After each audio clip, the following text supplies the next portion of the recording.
modul matlamat untuk menjatuhkan merampas Palestin bermula ni dah lama dah. Jadi hasilnya dah hari ni kita nampak.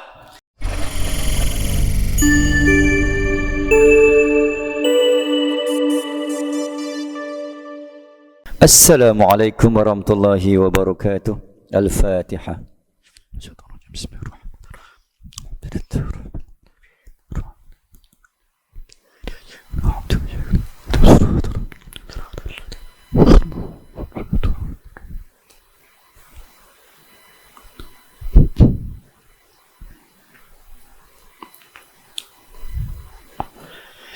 Alhamdulillahi Rabbil Alamin wa bihi nasta'in ala umuri dunya waddin wassalatu wassalamu ala sayyidil amin asyhadu an la ilaha illallah wa anna muhammadan abduhu wa rasuluh. Allahumma salli ala sayyidina Muhammad wa ala ali sayyidina Muhammad addal amanah wa balagha ar-risalah wa nasaha al-ummah. Allahumma faqihna fid din wa 'allimna ta'wil warzuqna fahman nabiyyin wa hifzal mursalin وإلهام الملائكة المقربين برحمتك يا أرحم الراحمين. نويت الاعتكاف في هذا المسجد لسنة لله تعالى. نويت الاعتكاف في هذا المسجد سنة لله تعالى. Ya Allah, kami duduk seketika bertafakur, bertadabbur, bertadzakur dengan niat mencerah ilmu, mencerah jalan dengan ilmu yang kami pelajari. Maka engkau kikiskanlah karat-karat jahiliah, kebodohan, kemalasan, keegoan, kejahilan, kesesatan yang masih melekat di dinding-dinding hati kami, ya Allah. Wassallallahu ala sayyidina Muhammad radina billahi rabba wa bil islami dina wa bi Muhammadin nabiyya wa rasula. Tuan Imam, pimpinan jawatan kuasa masjid, tuan-tuan pengurus pegawai yang masih setia, yang masih seia sekata, sallallahu alaihi Muhammad, mudah-mudahan menjadi jariah kita di sana. Syukur memulakan pertemuan, masih lagi ruang, peluang, kesempatan dan kekuatan serta perasaan, mendengar dengan perasaan, menghayati dengan perasaan, melihat juga dengan perasaan, mentafsir dengan perasaan, dan juga akan bertindak dengan perasaan dan rasional. Maka mudah-mudahan kita akan faham dengan segar dan sedar setiap ilmu yang kita pelajari malam ini. Mudah-mudahan ilmu ini akan memandu dengan penuh tertib. Sallallahu alaihi wasallam Muhammad, insya-Allah. Tuan-tuan, menyambung perbincangan dan perkongsian di bawah tajuk besar Utsmaniyah dan juga akhir zaman. 2 November 1917. November telah mencatat satu peristiwa dan satu bulan yang perlu diingat dan satu bulan yang perlu ditangisi. Kerana dari November ini telah jatuh runtuhnya beberapa buah empire, telah jatuh runtuhnya beberapa dinasti, telah jatuh runtuhnya beberapa gagasan yang telah dibina sekian lama. Ringkas sebagai mukadimahnya, November ini telah menjadi satu titik mula jatuh runtuhnya Palestin ke tangan. Sebelum nak sembang kepada Yahudi, selama ni banyak kita duk sembang Yahudi mengganas, Yahudi kejam, Yahudi tidak berhati perut, Yahudi semua Yahudi. Tapi sebelum meletakkan dan sebelum kita melorongkan ataupun sebelum kita menghalalkan senjata ke arah Yahudi, sebenarnya siapa yang menjadi punca, siapa yang menjadi pembuka jalan sehingga Palestin diratah oleh Yahudi dengan penuh rakus. Jadi ini malam ni tuan-tuan akan membuka perbincangan dan kefahaman kita, siapa punca kejadian di sebalik jatuh runtuhnya Palestin. Maka dia bermula dari November. Okey, 2 November 1914. Permulaan segalanya apabila British semakin ditampar dengan kekuatan kerajaan Utsmaniyah. Sejak membumi dan sejak menguasai bumi ini, dunia ini, dan beberapa delegasi yang telah dihantar sama ada daripada British maupun British menghantar proksinya Yahudi untuk menjatuhkan Sultan daripada Sultan Selim I sampailah Sultan Abdul Hamid II, percubaan, dan secara kita kata secara apa? Secara memuncak adalah pada zaman abad ke-18 dan ke-19. Trial attack, serangan percubaan yang telah dibuat oleh British untuk menjatuhkan gagasan Uthmaniyah semakin klimaks dan semakin rancak pada penghujung 1800-1900 Nabi Muhammad untuk melemah, menggoyah sebuah kerajaan yang sudah semakin lelah. Jadi 1914 ni menjadi satu titik kita kata titik klimaks bagaimana kita mula menjatuh, bagaimana Islam mula meruntuh. Jadi untuk menjatuhkan kerajaan yang memang sangat besar dan sangat melebar yang bernama Uthmaniyah, bukan calang-calang dan bukan kaleng-kaleng, peluru yang nak dipersiap untuk menjatuhkan gagasan besar itu. Maka dia mesti dilakukan well plan management, well plan attacking system operation. Dia mesti buat satu sistem operasi serangan dan peperangan, sama ada fizikal, material dan juga spiritual. Terpaksa digabung jalin guna segala jentera yang ada untuk menjatuhkan Uthmaniyah. Maka November 1914, maka disitulah titik bermulanya.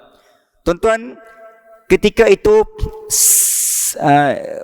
British ini, Muslim Muhammad, setelah dia cuba jatuhkan Uthmaniyah melalui perang biasa, direct, one to one by one, maka tak berjaya jatuh dan tak berjaya runtuh. Jadi dia cuba mencari helah. Maka British mula melancarkan isytihar. British mula mengisytiharkan siri operasi peperangan secara total dan berskala mega ke atas Uthmaniyah bermula 1914. Maka di sinilah tuan-tuan bermulanya Perang Dunia Pertama.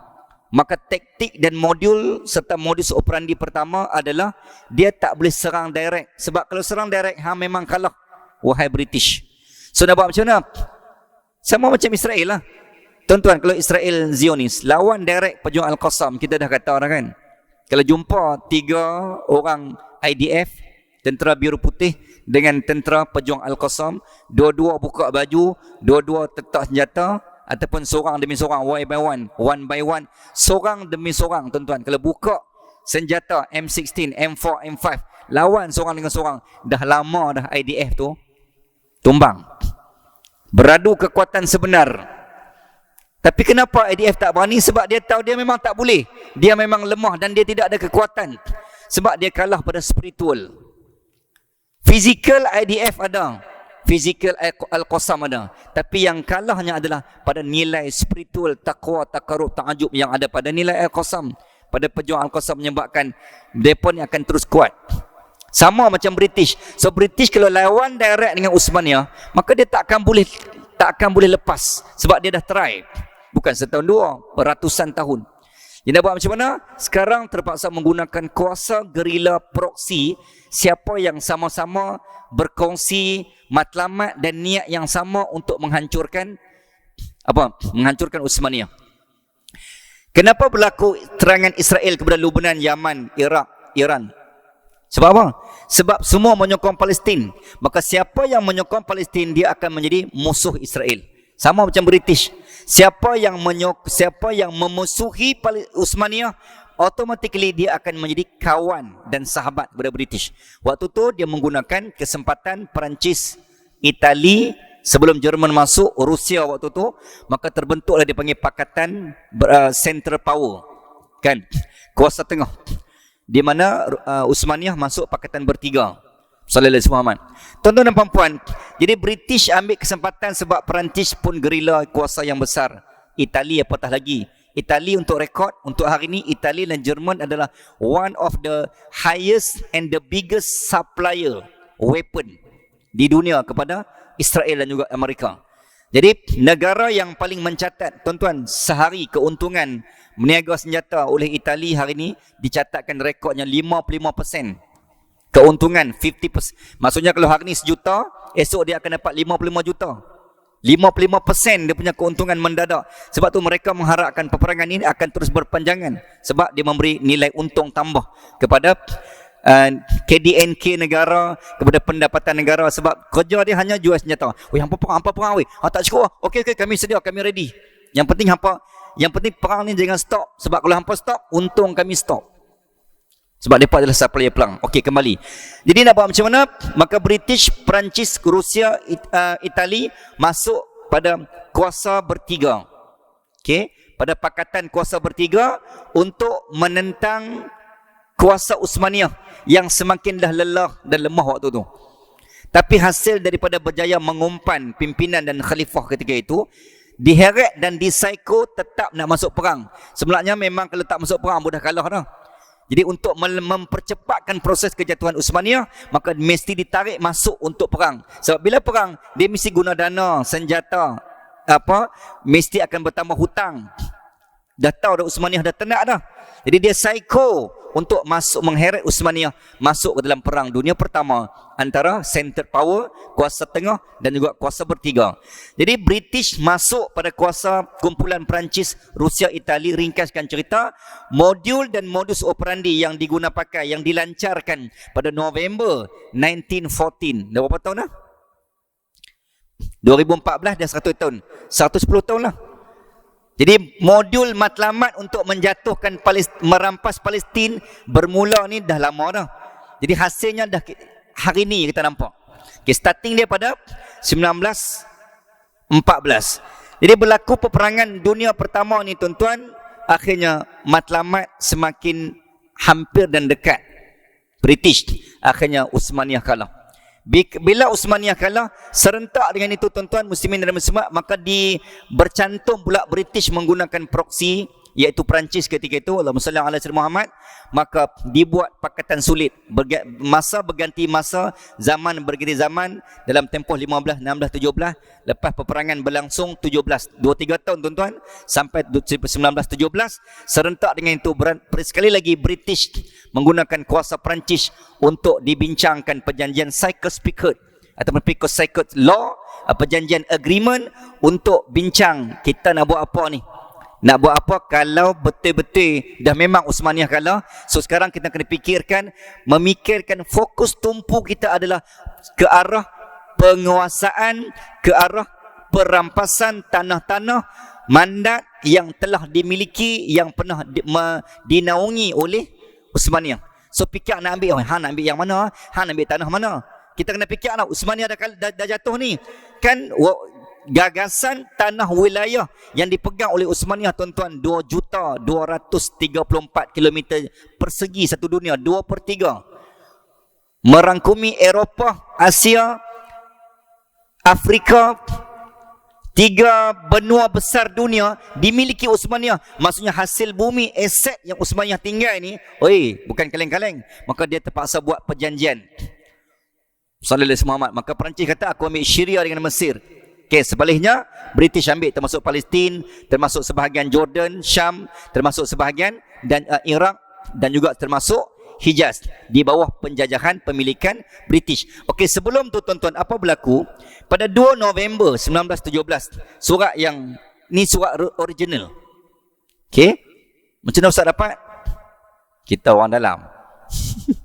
Okey. Surat tulis tulisan tangan tu. Okey. 2 November 1917, setiausaha luar kepada British yang dinamakan Sir Arthur Balfour ataupun Balfour bahasa Melayu kita, yang telah mengutuskan surat kepada penguasa dan pemimpin tertinggi Zionis di Britain ketika itu daripada keluarga Rothschild. Lionel Walter Rothschild, pemimpin Zionis Britain. Dia hantar surat apa ni? Dia nak abang kata, kami ahli keluarga British tertinggi dengan ini mengisytiharkan di bawah satu gagasan deklarasi. Deklarasi itu pengisytiharan bahawa kami menyokong penuh ke arah penubuhan rumah kebangsaan Yahudi. Ditulis dalam surat ni. Maksudnya mereka dah mula untuk mengiktiraf, memikirkan apa jadi kepada tanah Uthmaniyah lepas Uthmaniyah kalah ni, maka sekarang kami menyerahkan mandat sokongan, kami sokong sungguh-sungguh kepada Zionis bahawa kalian akan ada tanah, kalian akan ada negara. Pembangunan Israel Raya bermula pada hari ini 1914 dan 1917 termatri pada perjanjian. Surat ini dihantar, maka automatically ini dinamakan Deklarasi Pengisytiharan Balfour, sebab atas ambil nama Setiausaha Luar British ketika itu. Okey. Apa lagi deklarasi yang ada? Okey, kita akan angkat, kita akan iktiraf, kita akan panggil, kita akan bagi ruang kepada Yahudi untuk bernyawa dan bernafas. Tak payah lagi merempat satu dunia, hampa akan ada tanah satu hari nanti. Tapi waktu ni tuan-tuan, sallallahu alaihi Muhammad, waktu ni British masih lagi pegang. Okey, tuan-tuan dan puan-puan, muslimin dan muslimat, 1882 1902 sebelah kiri tuan-tuan, itu adalah penghijrahan ataupun delegasi siri pertama, berjumlah kurang lebih bermula 3,800 naik ke 38,000 tuan-tuan. 1897 bawah tu berlakulah persidangan World Zionist Organization buat kali pertama di Basel, Switzerland. Secara senyap, walaupun waktu ni Uthmaniyah masih lagi berkuasa, tapi dalam diam mereka telah merancang pertemuan konspirasi sulit untuk menjatuhkan Uthmaniyah. Okey, 1907 berlakulah delegasi penghijrahan yang kedua. Yang ni waktu ni dah digambarkan lebih kurang kita dah mencapai hampir 100,000. 80,000 orang Yahudi migrasi dah masuk pada delegasi kedua tuan-tuan 1907 tu. Jadi rupanya peristiwa Nakbah 1948 bukan hari pertama Yahudi masuk, dah ramai dah pun. Dicatatkan waktu tu dah 380,000. Sallallahu alaihi Muhammad. Dah hampir 30% daripada wilayah kerajaan rakyat Palestin. Maksudnya dia buat kerja ni 1948 1907 ni hampir ambil masa 40 tahun. Depa dah pelan-pelan menyelusup, menyelinap. Sebab apa? Dengan bantuan proksi tadi, itu British. Jadi tuan-tuan dan perempuan, British lah punca kejadian dan punca dosa, punca angkara segala-galanya. Okay, 1907. Tuan-tuan, maka dengan ini dia punya untuk nak menjayakan, tak puas hati lagi ni, British tak puas lagi ke Uthmaniyah walaupun dah kalah. Tapi kerajaan Uthmaniyah masih ada ni. Kerajaan sistem khalifah masih berdiri. Tapi dah goyang dah. Dah tumbang dah. Belum secara rasmi. Nak goyang lagi ni. Nak hancur tu, jangan bagi ada tu. Sebagaimana yang nak buat sistem republik ni lah. Okey, masih apa lagi? Apa lagi yang ada? Kesan-kesan Uthmaniyah masih ada lagi Hijaz. So jom kita apikan hubungan Arab Uthmaniyah. Maka berlakulah revolusi Arab. Kita kata perang saudara antara Islam dengan Islam yang kita dah kupas dan bahas panjangnya antara Arab dan Uthmaniyah.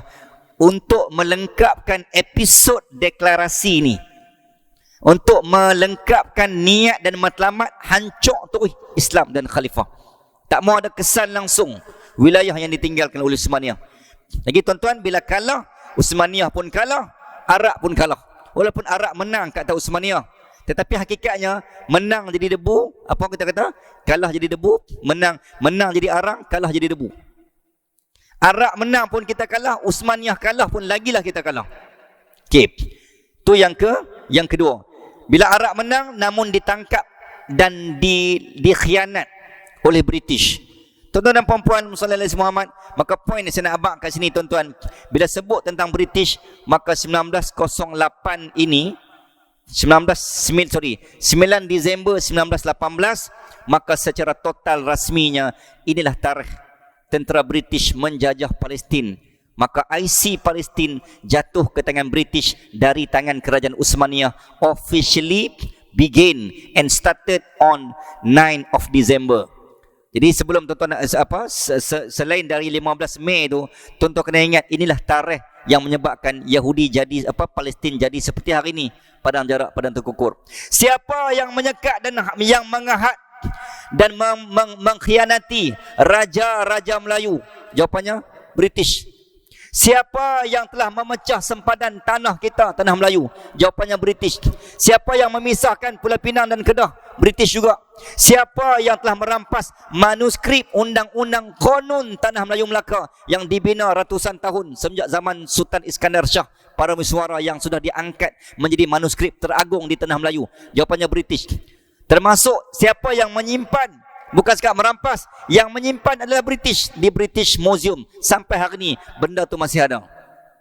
Siapa yang telah mengutip hasil tanah, biji timah, emas, besi, lalu dijual, dapat modal, masuk dalam Perang Dunia Pertama, Uthmaniyah kalah, kita jatuh menggunakan modal tanah Melayu. Maka British menggunakan tuan-tuan hasil bumi, biji timah tanah Melayu.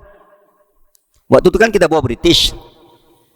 Selepas kita kata nak masuk sebelum Perang Dunia Kedua kan, kita di bawah British lepas 1824 Inggeris pangkor tu kan, walaupun British dah keluar, Jepun mai lepas tu, lepas Belanda kan. Tuan-tuan, Abang Mai kata, Allahumma salli ala Muhammad, yang buka jalan, siapa yang buka jalan kepada Yahudi? Jawapannya British. Siapa yang telah menubuhkan UNESCO Heritage? Ni Pulau Pinang antara negeri yang paling banyak heritage. Tuan-tuan, kenapa heritage ditubuhkan? Ingat saja-saja kan? Tu jangan terlalu berbangga dengan Georgetown diumumkan sebagai salah satu bandar heritage. Kenapa heritage diwujudkan? Apa kaitan dengan akhir zaman? Yang ni saya bagi homework ke tuan-tuan. Mungkin kita bincang kemudian. Ingat saja-saja kan? Orang buat benda tu heritage. Ada sesuatu. Sallallahu alaihi Muhammad. Jawapannya British. Siapa yang telah mengikat kita dan bangsa Arab dengan perjanjian John Accord London, perjanjian Inggeris, perjanjian Pangkor? Kita dah hafal berapa puluhan jenis perjanjian sepanjang ambil SPM, PMR dulu. Perjanjian siapa yang buat? British. Kenapa kita diikat? Perjanjian tu sebenarnya ikat. Siapa yang mengikat kuasa-kuasa, menjatuhkan kuasa-kuasa sultan dan raja-raja Melayu, diganti dengan residen? British. So siapa yang menjadi dalang di sebalik tertubuhnya Wahabi? British. Siapa yang telah menyebabkan terbunuhnya para pejuang mujahidin, termasuk Syekh Izzuddin Al-Qassam? British. 1932 di bumi Palestin sebelum dihalau Syria. Siapa yang telah menyebabkan terbunuhnya Mak Kilau 1970? Siapa yang telah menyebabkan jatuhnya Datuk Tok Janggut? Siapa yang telah menyebabkan pejuang-pejuang kita syahid yang telah terbunuh? Jawapannya British. Ya tuan-tuan dan puan-puan, siapa yang membakar rumah-rumah orang Melayu? British. Siapa yang telah meninggalkan sistem penjajah sampai hari ini? British. Kita masih terikat dengan nama-nama penjajah. Dan siapa yang paling faham dan kenal tentang sejarah kita? Jawapannya British. Jadi yang paling berdosa kepada 1.8 bilion, saya ulang, yang paling berdosa kepada 1.8 bilion umat Islam, umat Muhammad satu dunia adalah British.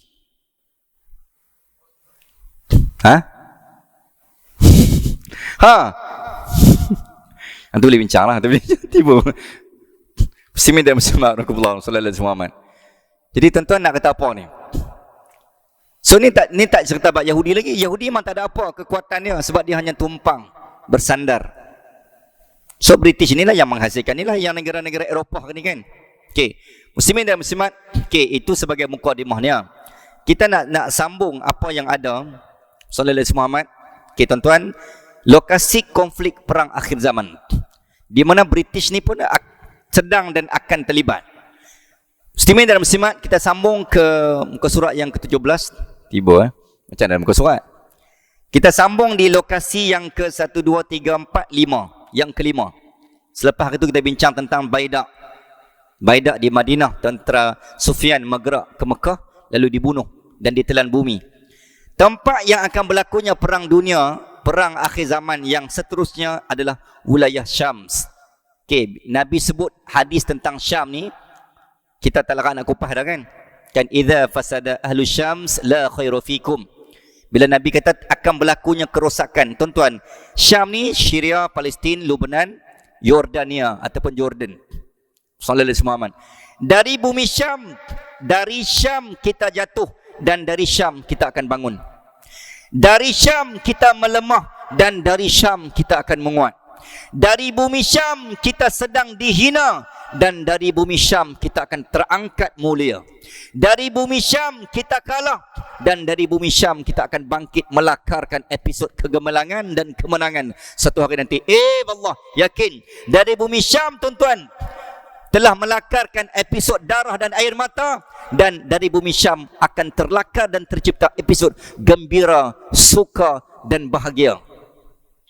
Jadi bumi Syam ni bumi yang penuh dengan sejarah, rahsia, konflik, krisis, kerana dari situ akan muncul segala mak nenek. Dan Syam juga menjadi tempat beberapa kerajaan besar dunia terbina dan di situ tuan-tuan. Sebab apa?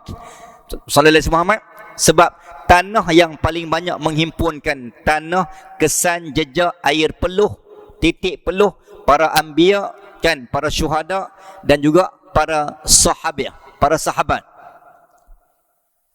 Muslimin dan muslimat, okey, jom kita tengok negeri Syam ni ketika mana, bila sekarang Syam sedang jatuh, Syria, Palestin, Jordan dan juga Palestin.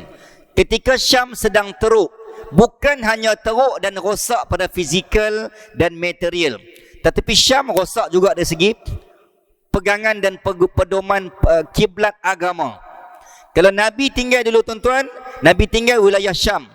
Nabi hanya sempat mengislamkan semenanjung tanah Arab. Yang menguasai dan membebaskan, menggemilangkan Islam ni adalah pada zaman Sayyidina Umar Al-Khattab.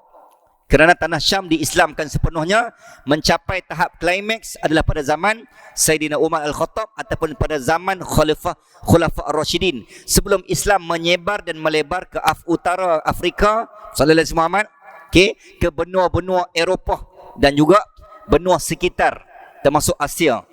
Tapi tanah Syam tu, dia kegemilangannya bermula, titiknya adalah pada zaman Khulafa Ar-Rashidin. Okey, tuan-tuan dan puan-puan muslimin dan muslimat rahimakumullah, bumi Syam ni mula-mula akan terbebas dan dibebaskan adalah pada bumi Syam, bumi Syria. Negara Syria menjadi daerah pertama yang akan mencapai kemenangan sebelum Palestin.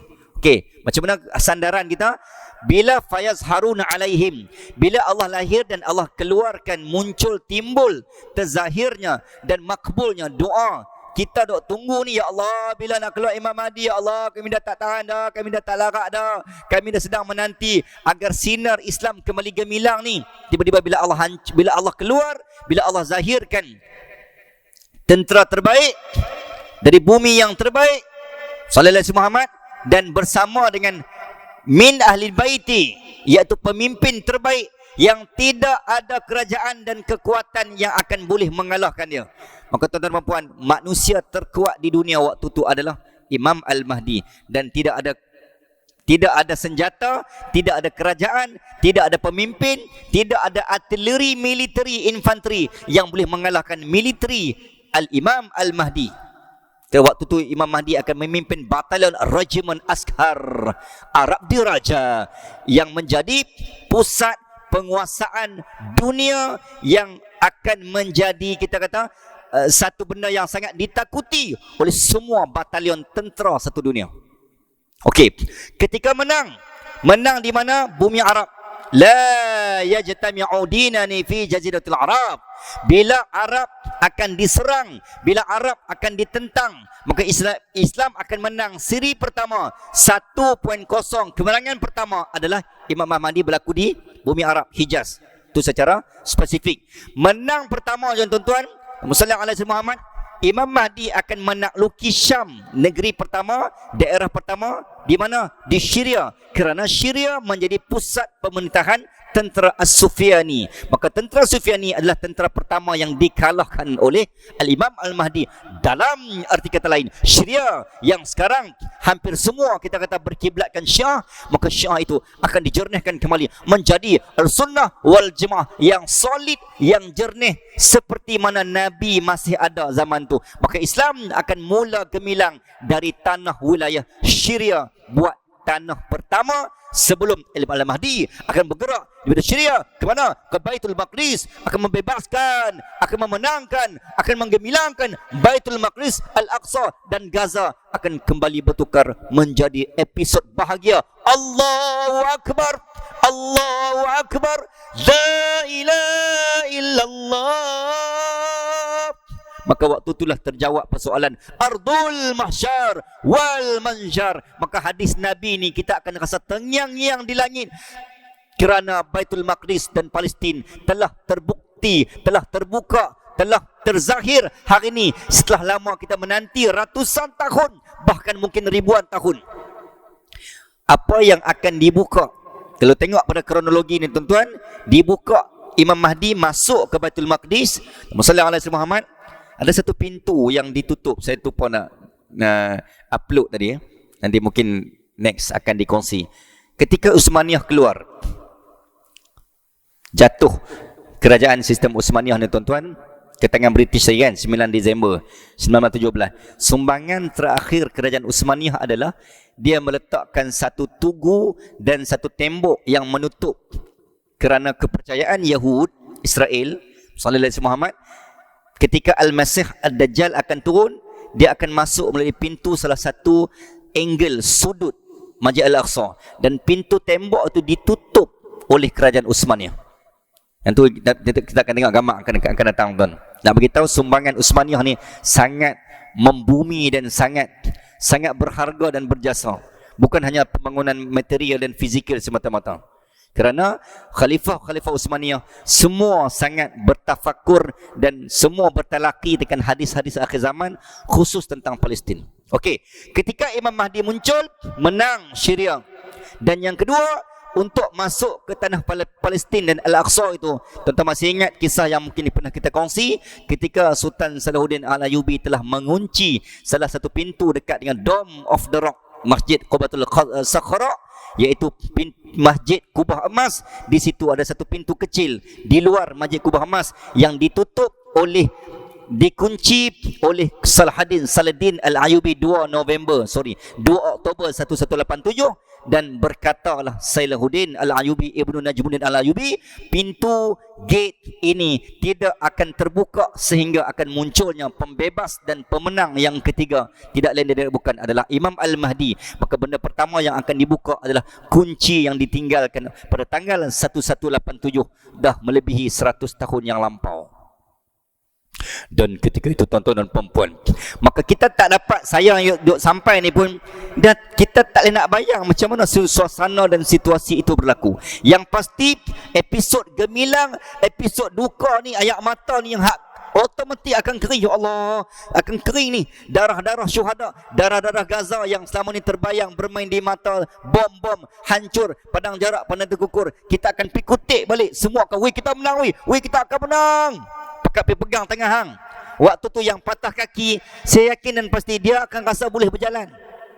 Sebab melihat Allah berikan al-adl wal ihsan. Sebab bumi ketika Imam Mahdi akan muncul tuan-tuan, zaman tu zaman berkat, kuat, sihat, adil, ihsan, baik, saksama. Bumi berkat tanpa tumbuhan hijau, pokok tanpa tanah akan tumbuh atas batu.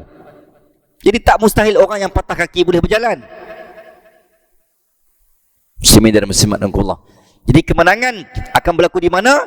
Akan berlaku di mana?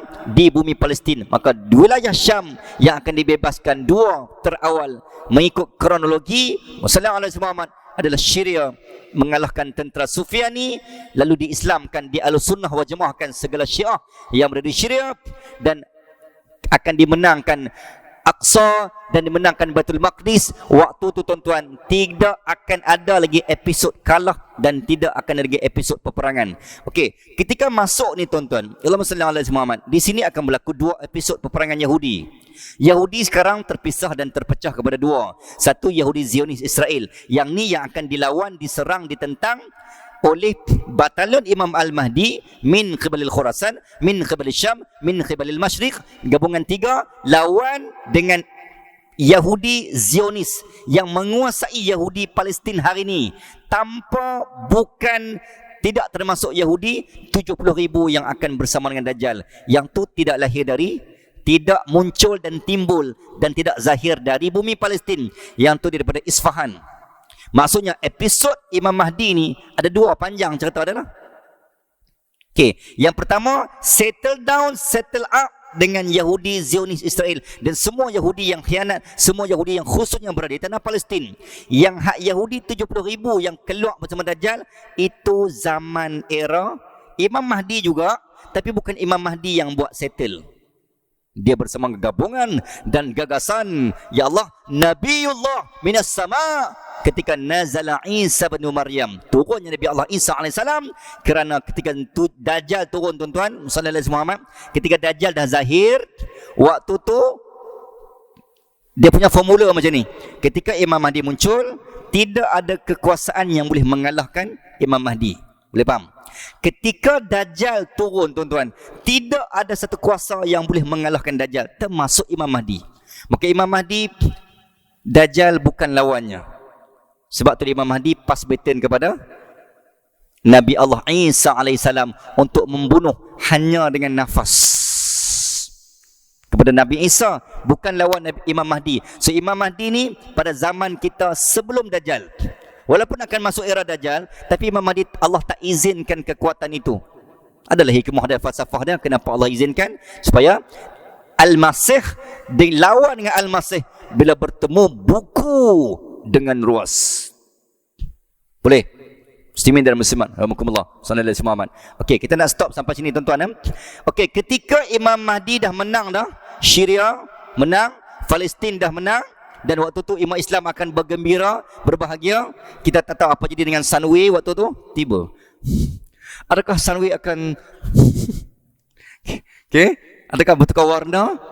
Sekarang merah, kuning, ya, mungkin bertukar menjadi jingga mungkin. Kita tak tahu apa jadi. So muslimin dan muslimat rahmatullah, waktu ni apa berlaku? Kita kan Nabi kata, walaupun kamu terpaksa bertarung, berjalan merangkak di atas salji. Kalau tanya saya, kita tak tahu nak habaq, tapi hang kena pi tumpang, kena pi duduk di belakang Imam Mahdi itu. Secara ayat mudah kita sebut macam itulah kan.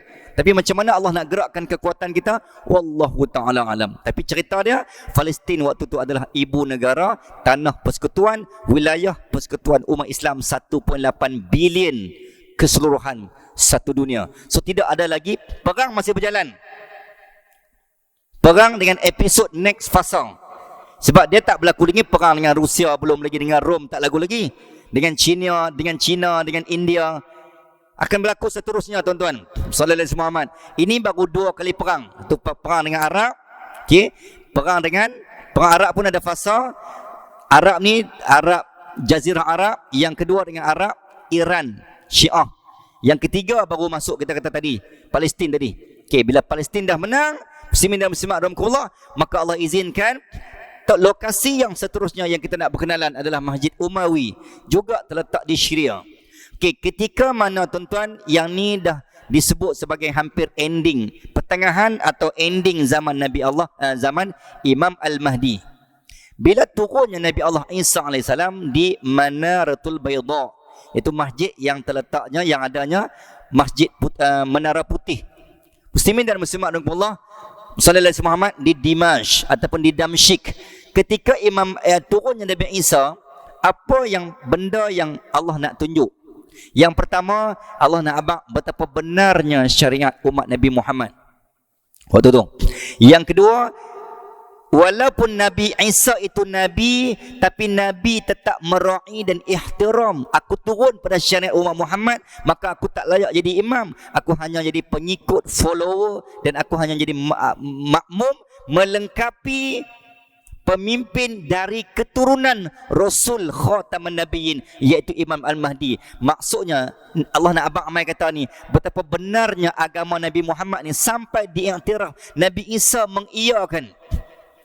Nabi Isa ta'umus solah. Nabi Isa memberikan ruang, memberikan kesempatan, memberikan penghormatan, memberikan pendahuluan kepada keturunan Nabi, walaupun Imam Mahdi bukan Nabi. Secara kita kata seniority, Imam Nabi Isa lah confirm senior. Sallallahu alaihi Muhammad. Tetapi bila turun pada waktu ini berada dalam syariat Muhammad sallallahu alaihi wasallam, maka Nabi Isa meletakkan bahawa selama ni apa ajaran yang Nabi tinggal itulah yang terbaik, maka aku hanya mengikuti, ikut saja, follow. Fattabi'uni yuhibbukumullah. Aku hanya jadi pengikut kepada ajaran yang telah sedia sempurna. Jadi Nabi Allah Isa AS, zahir dan turunnya adalah untuk membenar, mengiya dan meletak, mengangkat tinggi nilai agama yang dibawa oleh Al-Imam Al-Mahdi. Secara tak langsung kita kata memuliakan Rasulullah SAW punya keturunan yang bernama Muhammad ibni Abdullah Al-Alawi Al-Hasani Al-Fatimi Al-Muntazar yang dinamakan Al-Mahdi. Tuan-tuan dan puan-puan muslimin dan muslimat rahimakumullah, ketika turunnya Nabi Allah Isa di Syria inilah, yang inilah akan menjadi pergolakan, krisis, konflik, peperangan tanpa senjata. Akan berlaku lagi satu, kita kata, suasana yang sangat mendebar apabila bertemu, kita sebut tiga adiwira dunia akan bertemu antara yang terlibat sallallahu alaihi Muhammad, figura yang akan terlibat, adiwira yang akan terlibat dalam pertempuran dunia ni. Satu adalah Nabi Allah Isa AS yang baru turun, fresh, letakkan tangannya di atas sayap malaikat. Ada pandangan ulama tafsir mengatakan bahawa kenapa Nabi Isa diturunkan, diletakkan tangan atas sayap? Nak Abang Mai kata itulah mukjizat kedua-dua tangan ketika mana-mana dia diangkat dalam keadaan dia nampak seperti disalib, walaupun dia tidak disalib. Wala taqtulu wala salabu walakin syibbah lahu. Allah kata dia tidak dibunuh dan tidak disalib, dia hanya diserupakan. Jadi Nabi Isa turun, tuan-tuan muslimin dan muslimat, dengan kekuatan jasad seperti mana mudanya dulu. Okey, Abang Mai kata turunnya Imam Mahdi, turunnya Nabi Allah Isa AS disaksikan oleh Imam Al-Mahdi dan bergabung kekuatan beradu tenaga bersama batalion-batalion terkuat dunia pimpinan Imam Mahdi, maka bertemu dengan Dajjal. Muslimin dan muslimat, Allahumma salli ala Muhammad. Ini ending kepada kehidupan Dajjal. Tapi awal itu panjanglah cerita dia, sebab kita bukan masuk tajuk Dajjal. Saya nak Abang Mai lokasi-lokasi yang akan terlibat. Boleh faham tuan-tuan? Okey. Jadi nak Abang Mai, saya rasa kita akan stop sampai sini dulu. Cuma dalam lokasi-lokasi yang kita bincang ini, kenapa kita perlu ambil tahu? Sekurang-kurangnya sallallahu alaihi Muhammad, sejarah yang kita belajar ini, nilai tambah iman, nilai tambah persiapan, nilai tambah persediaan untuk kita bongkar selongkar apa yang ada daripada tempat-tempat yang Allah sebut, yang Nabi sebut, untuk kita prepare betul-betul. Tuan-tuan dan puan-puan, antaranya nilai, kita ulang kaji balik. Yang pertama, yang Semenanjung Sinai, yang menjadi tempat apa kita kata perancangan Yahudi Zionis Israel untuk menghalau seluruh warga Palestin menjadi Palestin 2.0 berada di Semenanjung Sinai. Dan dalam perancangan, tuan-tuan tengok baru ni 2-3 hari berperang di Parlimen Benjamin apabila beberapa wartawan telah mengeluarkan sallallahu alaihi Muhammad perancangan sulit untuk mereka menolak dan menolak lah kan, menghalau keseluruhan warga rakyat umat Palestin yang masih berdegil tak mau keluar ni, sama ada dibom pun tak, mereka dah memang dah menyerah diri, sama ada menggunakan laluan bawah tanah untuk masuk ke Mesir sampai ke Semenanjung Sinai. Sebab di Semenanjung Sinai telah dibina satu tempat penempatan untuk dipanggil Palestin 2.0, ethnic cleansing, iaitu penghapusan etnik di Palestin secara total. Tapi bukan semua daerah, tapi dia pun nak buat Gaza dulu, one by one. Sebab dah 395 hari lebih perang ni, tak ada hasil tuan-tuan. Tak ada daerah yang telah berjaya dimiliki oleh Israel. Jadi at least dia pun nak jadikan Gaza tu sebagai KPI mereka, tanda kejayaan perang. Tapi sampai hari ini tidak ada tanda-tanda Israel menang. Tapi perancangannya macam tu. Perancangannya Gaza collapse, rakyat yang ada akan dipush masuk ke Mesir, iaitulah Semenanjung Sinai, menjadi diisytiharkan Palestin 2.0. Di situlah negara Palestin dalam wilayah Mesir. Okey tuan-tuan muslimin dan muslimat, sallallahu alaihi Muhammad. Jadi sekurang-kurangnya apa yang kita bincang pada malam ini boleh memberikan kita bukan hanya ambil tahu tentang sejarah, tapi untuk terus memperkasakan nilai iman, nilai takwa, nilai ukhuwah, nilai kesatuan, nilai unite, nilai unity yang ada daripada jiwa ummah untuk memastikan sallallahu alaihi Muhammad.